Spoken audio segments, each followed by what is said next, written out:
Teleamazonas presenta Hora 25.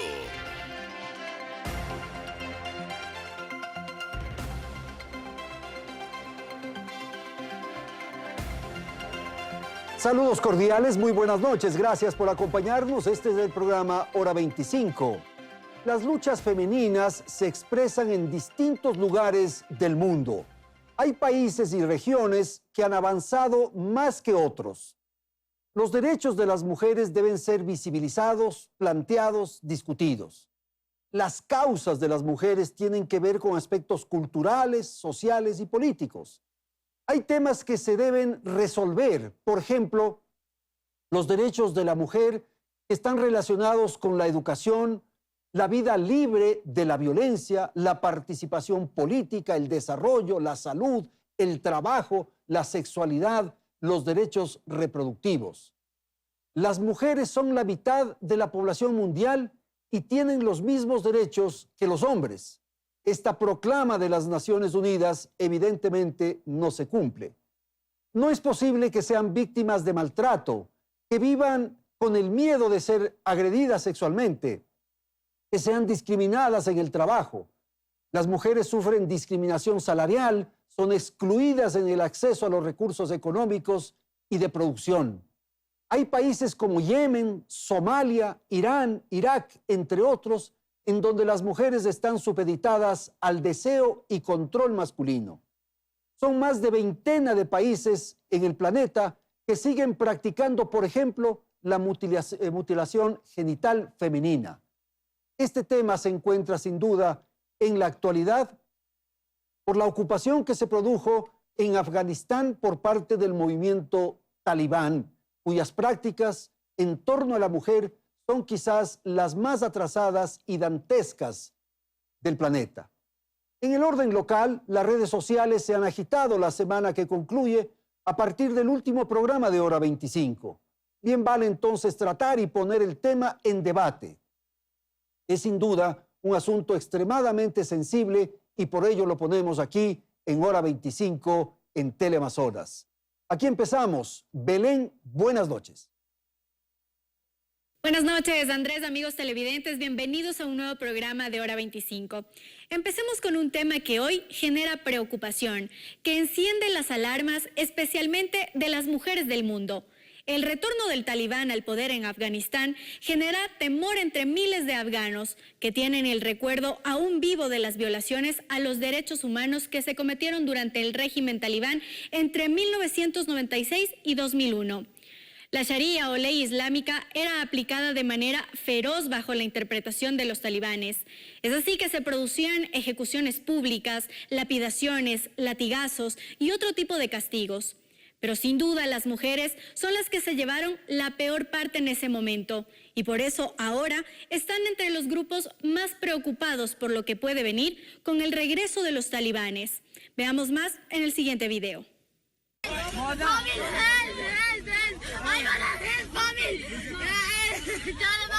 Estas son las súplicas desesperadas que hacen las mujeres afganas en el aeropuerto de Kabul. Piden desgarradoramente que las saquen de su propio país para vivir en libertad. Ahora miremos estas imágenes de una madre desesperada que entrega a su hija a los militares para que la lleven a un sitio seguro, en donde pueda crecer y alcanzar sus sueños. Con el regreso del talibán después de 20 años, parecería que una nube de sombra y dolor llegó para cubrirlas. Su lucha por adquirir derechos básicos como el acceso a la educación y el trabajo podrían quedar solo como un capítulo de su historia reciente. En pleno siglo XXI y con los talibanes en el poder, las mujeres afganas están perdiendo sus libertades. Dejaron ya de lucir la ropa que querían en público y están siendo obligadas a llevar la denominada burka que las cubre de pies a cabeza. La Asociación Revolucionaria de Mujeres Afganas publicó el pasado martes una lista de las prohibiciones que empezarán a sufrir las mujeres bajo el nuevo gobierno, y en ella incluso indican que podrían ser castigadas con lapidaciones públicas en caso de que llegaran a mostrar aunque sea una mínima parte de sus tobillos. Tampoco podrán usar maquillaje, tacones e incluso tendrán prohibido cantar o reír en voz alta. La conquista que consiguieron para trabajar en lo que deseaban está prácticamente perdida, pues ahora deberán trabajar en casa y solo en ciertas actividades que los extremistas permitan. Aunque los voceros talibanes han asegurado que en esta ocasión los derechos de las mujeres serán respetados, ellas saben que eso es difícil de creer. Lo más duro por ahora es hacerse a la idea de que muchas niñas deberán dejar de estudiar y que aquellas que acudan a la escuela será únicamente para recibir cátedras religiosas. Que todo esto ocurra en un medio donde son ya cientos de mujeres preparadas hace que algunas, venciendo el miedo, salgan a protestar, aunque ya para este momento hay reportes de agresiones e incluso muertes por elevar su voz. El grito desesperado es que Afganistán no puede volver a ser el lugar más peligroso del mundo para una mujer. Nuestras invitadas esta noche para tratar estos temas de los derechos de las mujeres son María José Machado. Ella es integrante de la Coalición Nacional de Mujeres del Ecuador. Nos acompaña también Paulina Bercutere. Ella es una política quichua, es integrante de la Plataforma de Mujeres hacia la Igualdad. Gracias a Margarita Carranco, activista por los derechos de las mujeres. Y gracias a María Sol Borja, periodista, analista de temas políticos, sociales. Gracias a la audiencia. Margarita, esto que ocurre en Afganistán, un horror. Buenas noches. Un horror, es inaudito, es irresponsable, no me caben las palabras. A cuenta de una religión islámica con prácticas extremistas y a cuenta de élites políticas dentro de las cuales hay intereses económicos, hay intereses de control y donde las mujeres y los niños pasan a un segundo plano. Asuntos religiosos. Asuntos religiosos, 29 acciones que no deben hacer las mujeres. 29 es demasiado. De 29 cosas que las mujeres tienen prohibido. Entonces, en resumen, las mujeres islámicas, el único rol es el reproductor, la entrega de su cuerpo para la sexualidad, al margen de su necesidad, solamente las necesidades de los machos y las tareas domésticas. O sea, cocinar, dejar que su cuerpo sea utilizado, controlado, abusado, porque en la época de guerra fueron abusadas muchas niñas, muchas mujeres, ¿ya? Y 29 prohibiciones. ¿Quién puede vivir? ¿Dónde están esos proyectos de vida de esas mujeres? Gracias, Margarita. Sol, la opinión suya sobre el tema, por favor.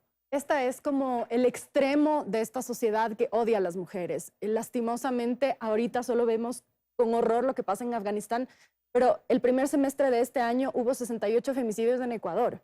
Es una mujer muerta cada 41 años por su condición de mujer, asesinada por su padre, su esposo, su novio, su marido. Es inaceptable. Entonces, hacer este paralelismo de pensar que lo que pasa ya, por supuesto, es una situación además de guerra que agrava todas las otras condiciones, pero no podemos dejar de mirar lo que pasa acá adentro. No, sin duda, podemos, y lo vamos a tratar aquí, Sol, pero esto es lo que llama la atención por supuesto, es aberrante, como bien dice Margarita, claro. Como bien dice Margarita, es aberrante pensar que en el siglo XXI hay mujeres obligadas a estar completamente tapadas y solo mirar porque el deseo de los hombres es intocable. Entonces hay que cuidar, en lugar de que los hombres sean los que se controlen y aprendan a ver que las mujeres somos personas, no objetos de su deseo y el espacio en el que se deposita su deseo y la única utilidad de la mujer. Eso, poner el deseo del hombre. Entonces, como no pueden controlarse, como no pueden vernos como sujetos iguales, tienen que estar tapadas. Solamente pueden mirar los ojos con la rejilla. Hemos visto esta imagen de la niña con la mamá y la muñeca que empiezan con el velo y terminan todas tapadas, que se ha hecho viral, es una foto de 2010, pero es inaudito que en el siglo XXI pase eso, a los ojos de la humanidad. Gracias, Sol. Paulina, por favor. Efectivamente, creemos que lo que está pasando en este momento, en esta región del mundo, está poniendo en cuestión otra vez los derechos de las mujeres a nivel mundial. También es importante llamar la atención sobre todo el precedente histórico. Esta región ha tenido momentos también donde las mujeres han luchado por tener una mejor condición y el resultado del advenimiento de esta facción extremista, de un extremismo religioso, es el resultado de un sinnúmero de intervenciones geopolíticas, de un sinnúmero también de intervencionismos a niveles de los imperios, ¿no? Hablando de manera geopolítica. Entonces, creo que es importante traer a colación es importante decir que efectivamente los derechos de las mujeres en este momento están puestos en cuestión y eso tiene que hacernos reflexionar también en todas nuestras sociedades, como esta expresión es, como decía Sol, la expresión más radical, la expresión más visceral, más visible, pero que sin embargo surge de un mismo sistema que es transversal, que atraviesa todas las culturas, las geografías y el tiempo, que es el sistema patriarcal, que también lo vivimos las mujeres Y lo que ecuatorianas. usted dice, Paulina, es absolutamente cierto. Ya se habían logrado ciertos avances y lo que ocurre ahora es un retroceso. Pues. Eso es lo trágico. Lo trágico es efectivamente que, bueno, recordemos que en los años 70, cuando teníamos en el contexto de la Guerra Fría, había una disputa entre el eje, digamos, del mundo capitalista, llamado en ese momento, y del mundo comunista, y en ese conflicto es cuando surge y se fortalece el movimiento talibán. Y ahí es cuando efectivamente se da todo un golpe a los derechos de las mujeres. Y en este momento, otra vez, pero vuelvo a decir, es importante que también no perdamos de vista frente a lo que está pasando con los derechos de las mujeres, qué está pasando con los pueblos también y la geopolítica en el mundo. Vamos a hacer Creo que eso. es un tema de soberanía y de dependencia también, ¿no? Sin duda, María José, su opinión. Buenas noches. Buenas noches, Andrés, y a Gracias. las compañeras del panel. Definitivamente vivimos una guerra en contra de las mujeres y lo que sucede en Afganistán es la punta del iceberg. Es como la expresión más extrema de la discriminación y de la violencia estructural que vivimos las mujeres en todo el mundo y que tiene su base también en otras formas de violencia que pueden ser vistas como más sutiles, pero hacen parte de una cadena de comportamiento patriarcal en el mundo entero. Hay aproximadamente 1 millón de personas desplazadas, de las cuales el 70% son mujeres, niñas y niños que buscan refugio. De ahí creo que es importantísima la responsabilidad de la comunidad internacional también para acoger a estas niñas y mujeres que huyen de violaciones sistemáticas, de ser utilizadas como armas de guerra, de la esclavitud doméstica y también de los matrimonios forzados a temprana edad. Esas son algunas realidades que viven las mujeres afganas y que son una muestra de cuáles pueden ser las consecuencias más radicales de cuando en la política no exista una perspectiva transversal de derechos y de igualdad para todas. Entonces creo que lo de Afganistán nos debe llamar la atención sobre la guerra contra las mujeres en el nivel global y también alentarnos a asumir compromisos en todos los países. Vamos a hacer eso justamente y por eso damos paso a Belén, que tiene un aporte adicional que nos pone ya otros elementos en discusión aquí en Hora 25. Después de lo que hemos escuchado, es preocupante entonces que se puedan generar retrocesos en cuanto a los derechos que las mujeres han alcanzado tras una lucha de varios años y desde diferentes aristas. A través del tiempo, las mujeres hemos luchado por conseguir la equidad y sí que lo hemos logrado, aunque aún quedan algunos rezagos que no permiten alcanzarla a plenitud. En todo caso, veamos algunos ejemplos de cómo las mujeres han logrado trascender. Las mujeres somos indudablemente una fuerza creciente de talento humano. Los esfuerzos de muchas por conseguir un espacio han hecho que trasciendan en la historia. Con voz propia e identidad, sus nombres y logros siguen vigentes. Las listas de mujeres influyentes en el mundo son extensas, pero aquí recogemos solo algunos nombres, como el de Valentina Tereshkova, quien en 1963, a sus 26 años, se convirtió en la primera mujer en viajar en solitario al espacio. Traigamos ahora a la mente a personajes más actuales, como Malala Yousafzai, quien es mundialmente conocida por su activismo por los derechos de las mujeres en Pakistán y el mundo. Se convirtió además en la mujer más joven en ganar un premio Nobel de la Paz con tan solo 17 años. Ahora pensemos en las mujeres de Ecuador y sus luchas. ¿Cómo no mencionar entonces a Matilde Hidalgo de Procel, quien fue pionera en todos los ámbitos? Fue la primera mujer en el país en graduarse de la secundaria, la primera mujer en terminar la carrera de medicina y la primera mujer en sufragar en Ecuador. Además, se convirtió en la primera en acceder a este derecho en toda América Latina. Las luchas por los derechos de las mujeres indígenas llegaron de la mano de Tránsito Amaguaña y Dolores Cacuango. Y ya en la actualidad, no es difícil encontrar a cientos de mujeres desempeñándose en varias áreas que antes estaban destinadas exclusivamente para los hombres. Aunque estas conquistas no han sido fáciles, se consiguieron y hoy solo impulsan a seguir peleando por una sociedad cada vez más equitativa. Sol, ¿la desigualdad o la discriminación? Por favor. Todavía tenemos este famoso techo de cristal. Los hombres ganan más salario que las mujeres por hacer el mismo tipo de trabajo. Todavía en los gobiernos, en el Ejecutivo, la mayor cantidad de gobernantes son hombres. Vimos las últimas elecciones un ejemplo de 16 o 17 candidatos, apenas una era mujer.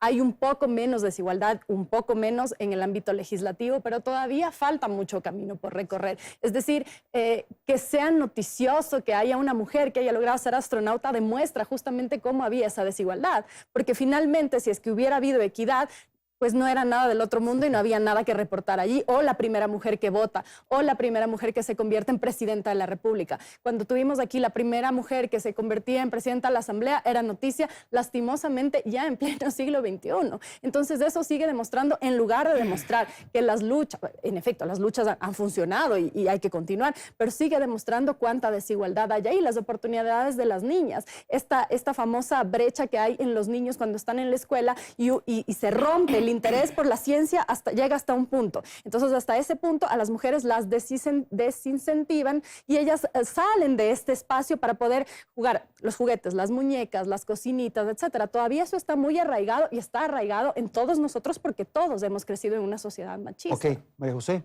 opinión, discriminación, desigualdad. Desigualdad y discriminación afectan a las mujeres desproporcionadamente y esto tiene que ver con una violencia estructural que existe y que tiene su expresión más cruda en los feminicidios. Ya en este año tenemos hasta junio reportados 105 feminicidios y más de 800 feminicidios desde 2014 que hubo el tipo penal aprobado por la Asamblea Nacional. También está la brecha salarial que es del 20%, están situaciones como las de la pobreza y que se ha profundizado evidentemente con la pandemia. Los costos de la pandemia se han trasladado hacia las mujeres. Se ha trasladado hacia las mujeres el desempleo, por ejemplo. 7 de cada 10 hogares con jefatura de hogar femenina perdió sus ingresos durante la crisis sanitaria por COVID-19. Igual tenemos brechas en educación, en participación política y este relato de las mujeres pioneras tiene como correlato, como contrarrelato, la opresión en la que se encuentran la gran mayoría de las mujeres. Como decía María Sol, que sea noticia, que una mujer sea pionera, nos habla mucho de cuál es la situación general de sumisión de las mujeres.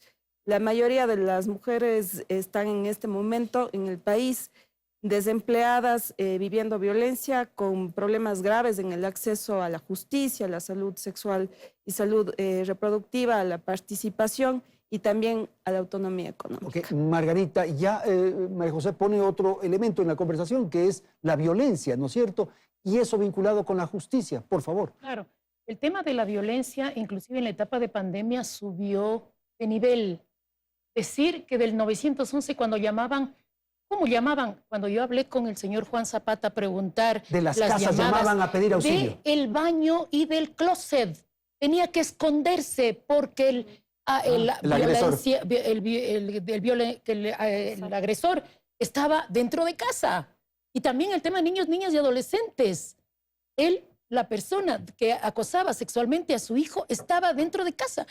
¿Cómo vivieron dentro de la pandemia? Se agudizó este tema y por lo tanto el tema del sistema de justicia tiene que adaptarse a las víctimas, mujeres, niños, niñas y adolescentes. Estamos en eso, y digo porque yo estoy involucrada en eso, para lograr empatía, ponerse en los zapatos del otro, los operadores de justicia. Desde la justicia. Desde la justicia. Tienen que ser empáticos. Estamos trabajando para eso, para que esa empatía permita ponerme en los zapatos del otro y adaptar la justicia a ellos. No ellos a la justicia. Los niños no nacieron para estar en un ámbito de justicia. Las mujeres tienen miedo a denunciar y ese miedo a denunciar hacen que sigan en los círculos de violencia. Por lo tanto, tiene que cambiarse el sistema para que se adapte a los derechos de las mujeres. Todo el sistema, el ejecutivo, el judicial y también la asamblea, adaptarnos a las mujeres y a los niños, niñas y adolescentes víctimas de delitos Y sexuales. Paulina, entonces el tema de la justicia, que es interesante desde la perspectiva de los actores, de los jueces en definitiva, y de la legislación, ¿qué pasa ahí? Bueno, yo quisiera topar el tema de la igualdad formal y la igualdad sustantiva. Creo que si las mujeres hablamos de cuánto hemos alcanzado en derechos, creo que ha habido una gran lucha precedida por miles de mujeres desde antes, y de alguna manera a veces nos sentimos interpeladas cuando nos dicen, pero bueno, ¿qué más quieren las mujeres si ya tienen todo? Tienen todos los derechos, están en la Constitución, tienen toda esta igualdad formal. Nosotros lo que estamos buscando es la igualdad sustantiva, es lo que dicen las leyes, que efectivamente se cumple en la cotidianidad.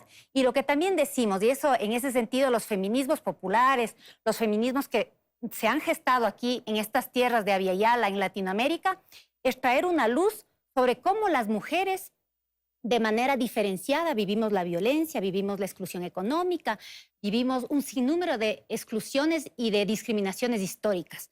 No es lo mismo hablar con una mujer blanco-mestiza, capitalina, educada, que tenga un capital cultural, un capital simbólico, que hablar, por ejemplo, de mujeres racializadas, de mujeres afroecuatorianas, de mujeres indígenas, sobre las cuales pesa sobre nosotros estigmas seculares, estigmas históricos, estructurales. Entonces creo que es importante, sí, hablar de la desigualdad, pero es importante tener esta visión y tener siempre en cuenta la visión de justamente la clase, el género y la etnia. Todo porque eso al se menos suma, dice usted, en un claro. país racializado, en un país clasista, en un estado aún colonial como el nuestro, no es posible mirar las desigualdades sin tener ese prisma de análisis. Interesante. Una última ronda rapidito, Sol, por favor, de lo que hemos escuchado. Sí, yo concuerdo con Paulina en lo que dice. A veces nos olvidamos que pesan, hay otros pesos adicionales que se aumentan a esta discriminación, a este estigma que está por encima, y creo que justamente en eso todos podemos trabajar para irlos retirando desde los distintos ámbitos, desde los medios, desde el periodismo. Hablo del periodismo porque es lo que a mí me compete, poder incluir nuevas voces, poder buscar nuevas perspectivas para que haya diversidad y que no sea una sola narrativa de que el problema es este. Entonces pareciera que el único problema que atraviesan las mujeres puede ser el problema de una mujer capitalina, claro, de cierto nivel socioeconómico, cuando en realidad lo que dice Paulina queda por fuera. Entonces creo que ahí hay que observar desde donde nosotros estamos cómo podemos contribuir a cambiar eso. Gracias, Sol. María José, rapidito, un análisis de esto, un comentario de esto.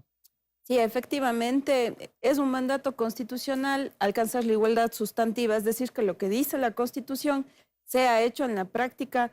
Pero nosotros tenemos como mujeres un montón de obstáculos y sobre todo los perfiles de población que ha señalado Paulina, las mujeres de pueblos y nacionalidades, las mujeres de las diversidades sexogenéricas, en situación de movilidad humana, con discapacidades, las adultas mayores, las niñas y adolescentes sobre todo. Yo creo que en el nuevo gobierno los compromisos son súper claros para superar estas desigualdades a través de políticas públicas pero esto es una efectivas. responsabilidad del Estado, del país en su conjunto, claro. Del Estado en general, en todos sus niveles, de la sociedad y de los medios de comunicación. De los medios de comunicación. Por favor, Margarita. De acuerdísimo con lo que escuchamos. Pero cuando logramos conquistar nuestros derechos políticos, económicos, sociales, de salud, etcétera, especialmente los políticos, y cuando estamos en espacios de dirección, ¿qué pasa? Que se nos aumentan los roles, porque el rol doméstico todavía sigue en manos nuestras, porque la corresponsabilidad no es que los hombres nos tienen que ayudar, tienen que ser corresponsables en la vida cotidiana, o si no, se nos aumentan roles, nos levantamos a la madrugada y digamos, y dormimos hasta la tarde porque tenemos que atender y al mismo tiempo tengo que estar en la empresa o en el espacio de dirección, en un espacio público-privado, etcétera. Se aumentan los roles. Los derechos tienen que ser totales. En la vida cotidiana, los dos hacemos las cosas de manera igual, no ayudando, sino responsables. En la vida pública tenemos los mismos derechos. El derecho al ocio es el mismo. El hombre sale todos los viernes, para poner el ejemplo, y cuando la mujer empieza a salir de manera independiente, por supuesto con responsabilidad, respeto a los dos, más o menos es bien visto el hombre, es un rol normal en el mundo público, inclusive el derecho al ocio. Para las mujeres ya casi no nos queda cuando tenemos también ese derecho. Entonces, igualdad en la casa, igualdad en el país. En el trabajo. Muy bien. Vamos a ir a una pausa, tenemos que atender la publicidad y retornamos al siguiente segmento de Hora 25.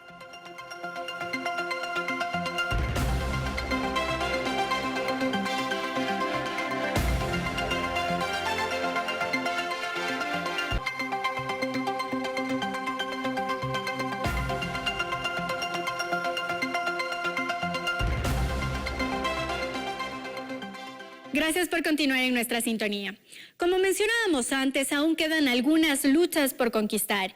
Veamos algunos datos que así lo reflejan.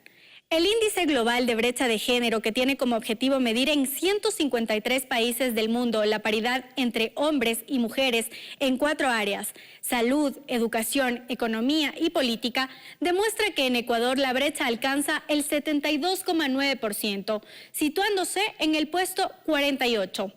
Aunque la brecha de escolaridad entre hombres y mujeres no es tan grande, sí lo es en el tema laboral. La última encuesta nacional de empleo, desempleo y subempleo muestra que solo 2 de cada 10 mujeres que forman parte de la fuerza laboral tienen un empleo adecuado. Además, la tasa de desempleo en mujeres es del 6,7%, mientras que en hombres es de solo el 3,7%. En el ámbito político, por ejemplo, citemos lo que ocurre en la Asamblea Nacional, en donde hay 52 legisladoras, es decir, solo el 38% de las 137 curules están ocupadas por mujeres. Esto apenas un punto porcentual más que en el periodo anterior y es la misma cifra que en el periodo 2013-2017. Esto, pese a que un año antes de los últimos comicios, la Asamblea aprobó unas reformas a la ley electoral que obligaban a que el 15% de las listas estén lideradas por mujeres. Estos son solo algunos de los datos que muestran la realidad de la gran mayoría de mujeres en el país. ¿Qué hace falta para cerrar estas brechas? Y claro, eso vamos a desarrollar inmediatamente, justo lo que acabamos de señalar en el reportaje, en esta nota de Belén. Paulina, la participación pública, la participación política, por favor. Efectivamente, yo creo que ahí es donde subsisten bastantes aún desafíos para nosotras las mujeres. Hablando para las mujeres en general, y ahora si es que hablamos para las mujeres indígenas, para las mujeres afroecuatorianas, para las mujeres racializadas, para las mujeres discapacitadas, rurales, de los sectores populares, todavía aún más. Hoy día en la Asamblea Nacional tenemos un 38% de representación de las mujeres. Veamos dentro de esa representación cuántas representan a mujeres con las características que he mencionado hace un momento también. Y lo que sí sorprende, por ejemplo, si es que vamos a las localidades, es que en el tema, por ejemplo, de las representaciones más duras, donde de alguna manera existe una representación de la figura de la autoridad, es decir, prefectas, es decir, alcaldesas. Nosotros en el Ecuador estamos con un 7%, por ejemplo, para la representación de alcaldesas. Dentro de esas no tenemos una mujer indígena, ¿no? Algunas mujeres afroecuatorianas, pero no hay una mujer indígena que represente justamente. Por eso es que es importante, Andrés, cuando hablamos justamente de la representación y de los imaginarios, porque para nosotras las mujeres nos ha costado tanto estar en el espacio público, en el espacio de las decisiones, en el espacio de la disputa del poder, que es importantísimo justamente resquebrajar esos imaginarios. Por eso es que para nosotras, por ejemplo, para las mujeres de pueblos, nacionalidades, cuando estamos en el espacio político, nosotras igual tenemos algunos signos para reivindicar, por ejemplo, nuestro traje que históricamente ha sido concebido como el personaje doméstico, el personaje de servicio, con todo este trasfondo racista también. Nosotros lo reivindicamos para poder justamente romper esos imaginarios. Por eso ahí también es el rol de los medios de comunicación.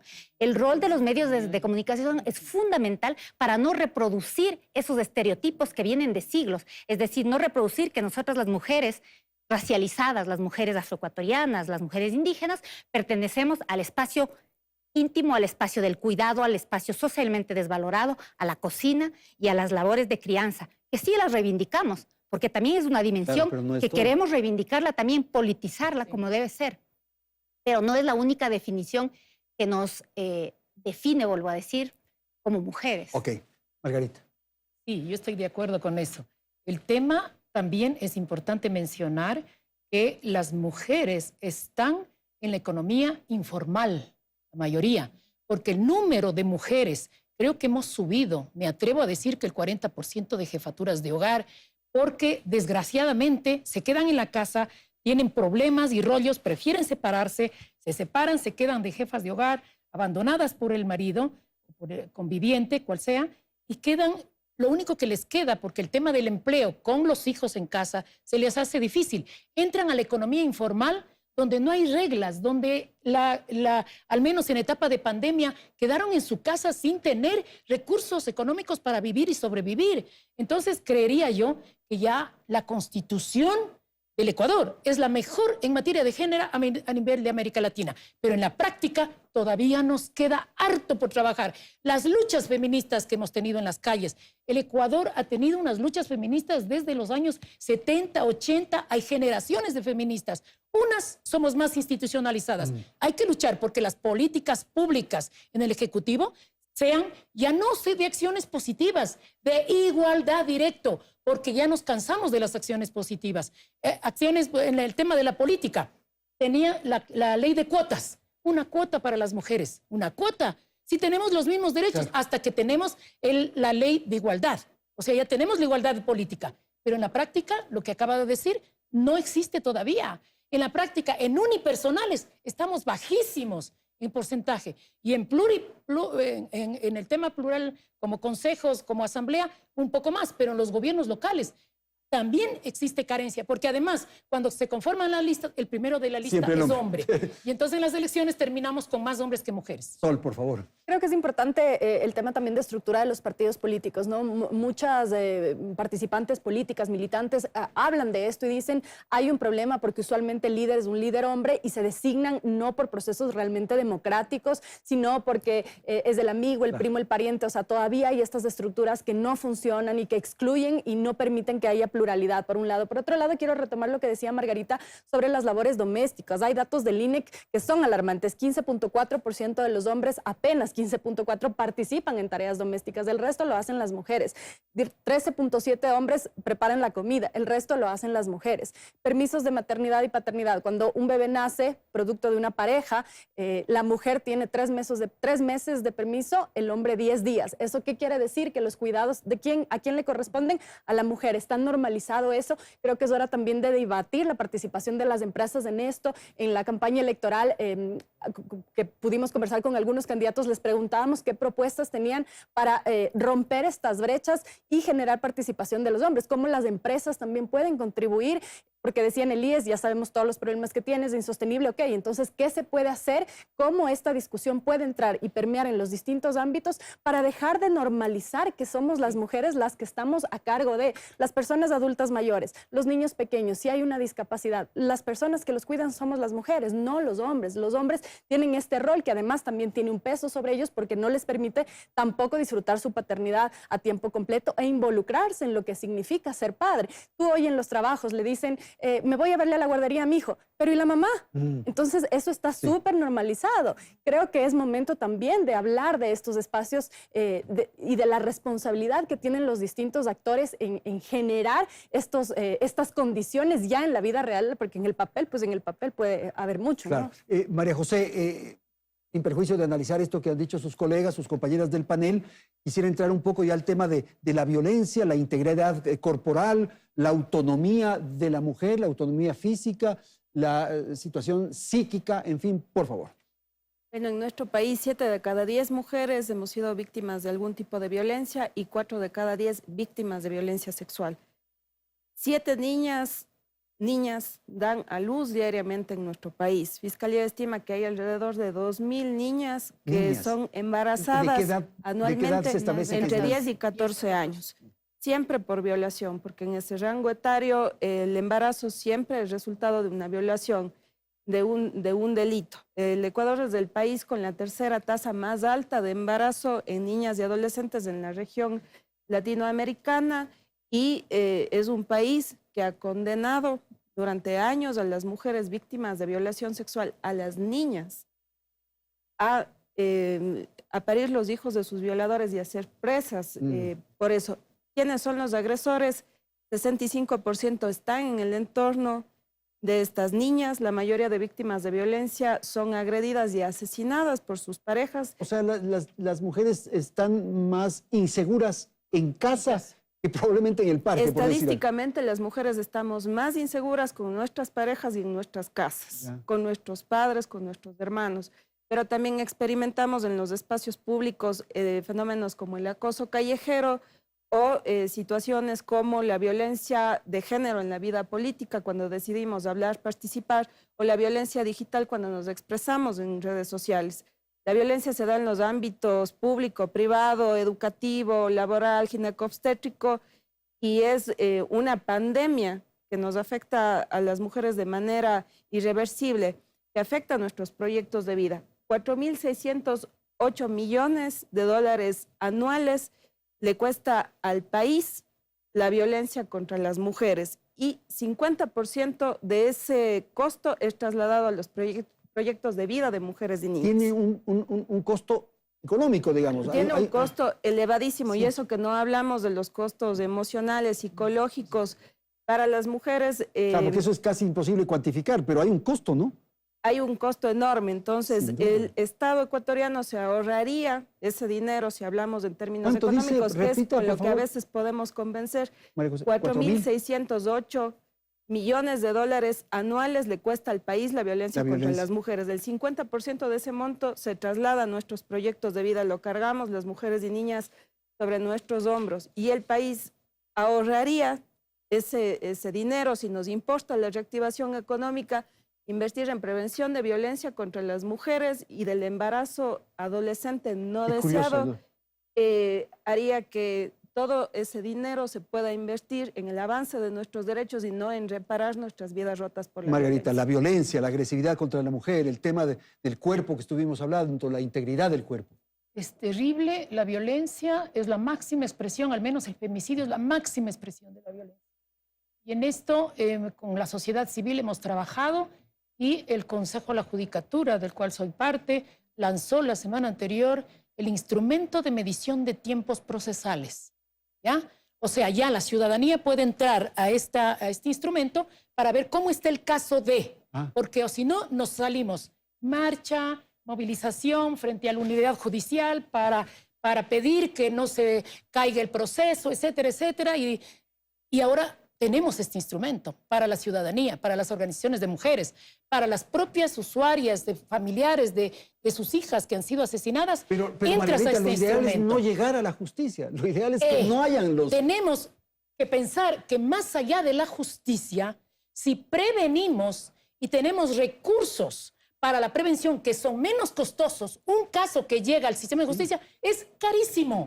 Pero si prevenimos, todas las instituciones nos dedicamos, especialmente el Ejecutivo, a prevenir con datos estadísticos que ya estamos sacando de cómo se produce la violencia, con esos datos focalizados ya podemos prevenir la violencia. Y la prevención tiene menos costo.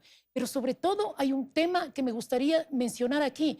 Hay un tema emocional que no estamos hablando. El tema del afecto, el tema de cómo se trastoca, cómo de repente tú estabas así y de repente terminas así, con miedos, con temores. Por eso el acompañamiento a las víctimas desde que entran al sistema de justicia, que eso es lo que tenemos que hacer y estamos en ese camino, tienen que estar acompañadas. Por ejemplo, tenemos el ayudante de primera acogida que le acompaña, pero necesitamos un psicólogo y terapeutas, tanto públicos como privados, que le acompañen a la víctima durante el proceso. Porque si no me acompañan, yo tengo miedo, lo veo al agresor ahí y mejor ya no lo denuncio y no mejor logras me superar retiro. eso nunca. Eso Ya, está, entonces sí, acompañamos el proceso hasta la sentencia y esa sentencia la vigilamos, el tema de la reparación de derechos, porque su proyecto de vida se truncó, hay que vigilar esa sentencia con sus reparaciones para que esa mujer se recupere emocionalmente, porque el tema emocional es bien fuerte.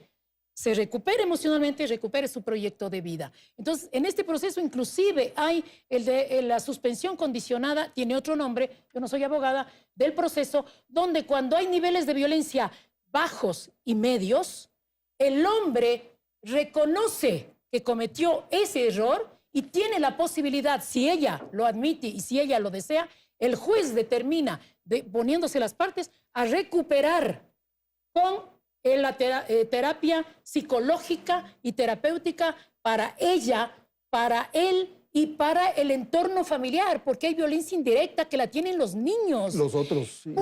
Un espacio, una familia que está violentada, los niveles de producción bajan. La empresa privada hizo un estudio en las empresas que los hombres agresores o víctimas de violencia que trabajan son improductivos. Pero si la violencia disminuye y desaparece, hasta la economía mejora, haciendo un enlace entre la economía Perfecto. y la disminución de Rápidamente, Paulina, su opinión sobre la violencia. Bueno, efectivamente creemos que la violencia es transversal y los índices que tenemos en este momento están muy por debajo de la realidad. Creemos que hay un amplísimo subregistro. Creemos que los datos oficiales no expresan, porque somos una sociedad culturalmente violenta, ¿no? Y eso tiene que alertarnos y de eso hay que hablar. Así como somos una sociedad racista, aunque eso nos descoloque y nos incomode, pero hay que hablar de estos temas. Creo que también existe un gran silencio donde el Estado, y hay una gran deuda, sobre todo con las mujeres racializadas, con las mujeres indígenas y las mujeres afroecuatorianas de este país. Nosotros tenemos, según la última encuesta nacional del 2019, por ejemplo, que el 70% de las mujeres indígenas han sido violentadas en los servicios de salud, en los espacios, por ejemplo, de servicio gineco-obstétrico, ¿no? Entonces, en ese sentido, ¿cuáles son las políticas públicas para hacer frente a estos datos, ¿no? Tenemos también datos y sabemos en los procesos de acompañamiento que muchísimas mujeres indígenas están abortando, niñas, adolescentes. ¿Y cuál es la política pública específica para esas mujeres? No existe. Entonces creo que existen unos grandes silencios. Creo también que no existe la suficiente responsabilidad política de los gobernantes. Digo los gobernantes con énfasis, porque la política sigue teniendo una visión patriarcal, masculina y machista, cuando, digamos, discursivamente se habla de los derechos de las mujeres de manera muy, digamos, discursiva, voy a decirle, políticamente correcta, pero se desmantelan los presupuestos públicos, se desmantela no solamente el presupuesto para financiar la ley contra la violencia, que fue un resultado de la lucha de las mujeres en el 2018, compañeras, pero también se desmantela el sistema público deficiente de cuidados, es decir, centros de cuidados infantiles, se desmantela el acceso a la salud, porque como han dicho mis colegas, quienes estamos históricamente al frente de los cuidados de este trabajo no reconocido que no permitiría la existencia humana, somos las mujeres. Y quienes estamos frente a la precariedad cuando el Estado se desmantela, cuando el Estado con una visión neoliberal quita presupuestos para la salud, para la educación, para el Ministerio de Inclusión Económica. Se afectan las mujeres. Somos las mujeres más. Ok, Sol, rapidito, por favor.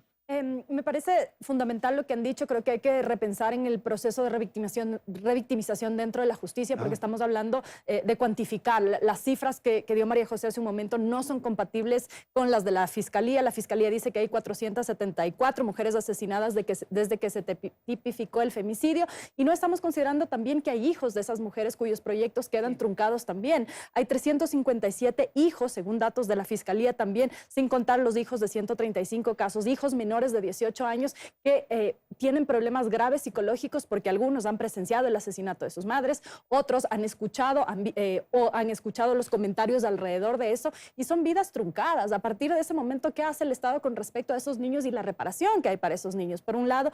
Y por otro lado, creo que también es fundamental, y regreso ahí un poco a lo que a mí me compete, que estos temas se discutan en los medios de comunicación. Los medios, los noticieros, los espacios de opinión muchas veces están dedicados a temas económicos, a temas políticos, que dejan de lado estos temas que tienen muchísimo también que ver, como decía María José, si queremos verlos también desde el enfoque económico, pues también tiene que ver con economía, ¿no? Sin duda. Vamos a tratar eso en el siguiente segmento. Mantenga usted la sintonía de Hora 25, ya regresamos.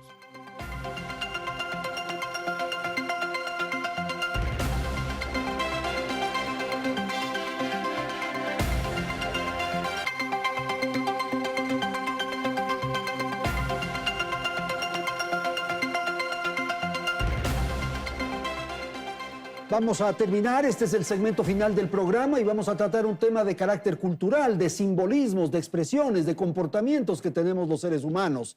Hay asuntos que hacen relación, por ejemplo, a la publicidad, a los dichos, a las frases, a los mensajes coloquiales, a las preguntas, no le voy a echar miedo al tema, a la música, Sol, al reggaetón, en fin, los simbolismos, por favor. Me parece que es fundamental que podamos repensar qué preguntas hacemos, cómo las enfocamos, a quiénes tenemos al frente para poder hacer estas preguntas con un conocimiento, y yo entiendo que aquí puede haber incluso brechas generacionales de desconocimiento. Todos venimos de una sociedad muy machista, cuyos líderes de opinión eran Pero me hombres. estás diciendo viejo, que es una forma de agresión. No, no lo estoy diciendo viejo.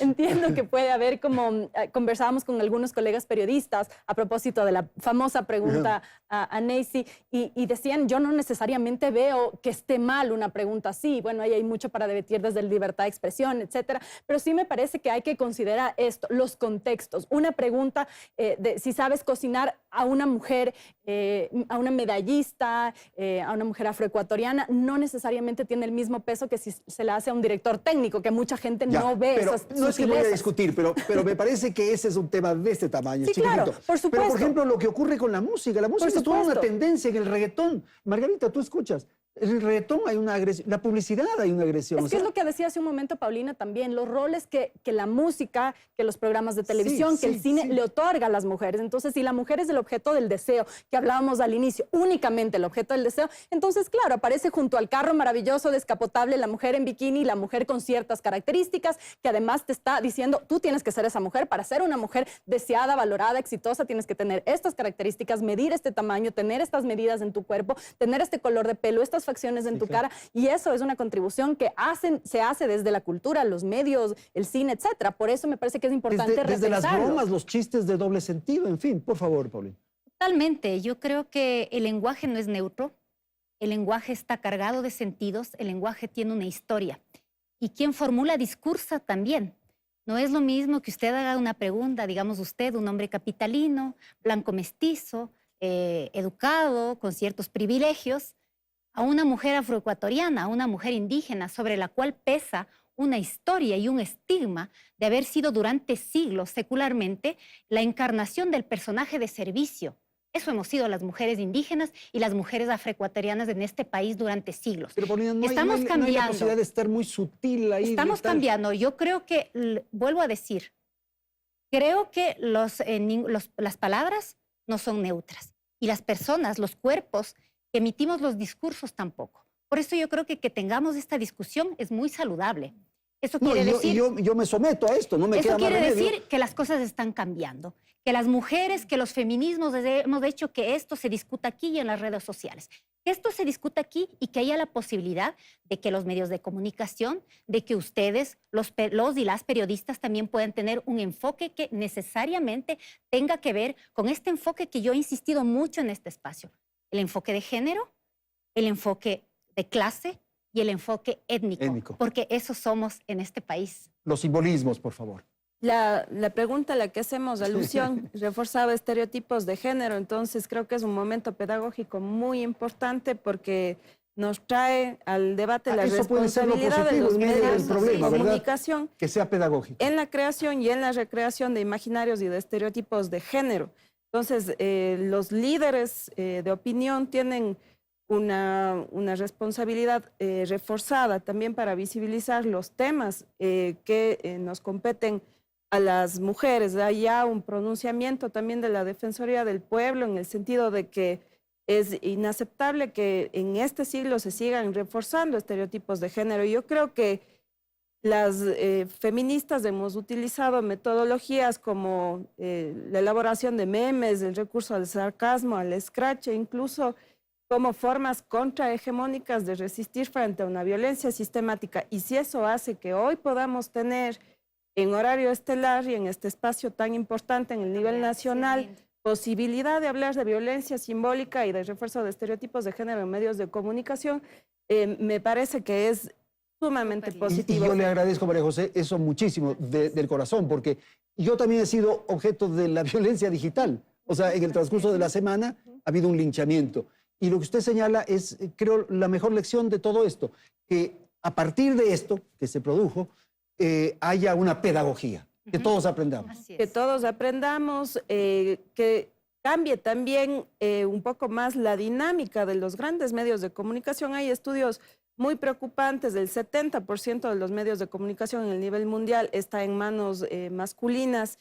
En el ámbito del cine, por ejemplo, solamente en un 30% de ocasiones las mujeres tienen la palabra o tienen un rol dentro de una... directores son varones, por supuesto que hombres sí. la mayoría. ¿Cuál ha sido el papel de las mujeres en los medios de comunicación? Como objetos sexuales o en labores domésticas y de cuidados. De ahí la importancia de no reforzar esos roles que son una carga para las mujeres. 23 horas a la semana una mujer racializada, indígena, ocupa labores domésticas y de cuidados y es una brecha enorme, 23 horas más que los pares masculinos. Entonces, hablemos de corresponsabilidad en las tareas domésticas y de cuidados, hablemos de violencia contra las mujeres, hablemos de la importancia de que se apruebe la ley de interrupción voluntaria del embarazo en casos de violación, hablemos del pacto fiscal por una vida libre de violencia para las mujeres y las niñas, sobre renta básica y sistema nacional de cuidados. Muchísimas gracias, María José. Con usted, Margarita, terminamos. La violencia simbólica está en la ley, pero todavía no está tipificada.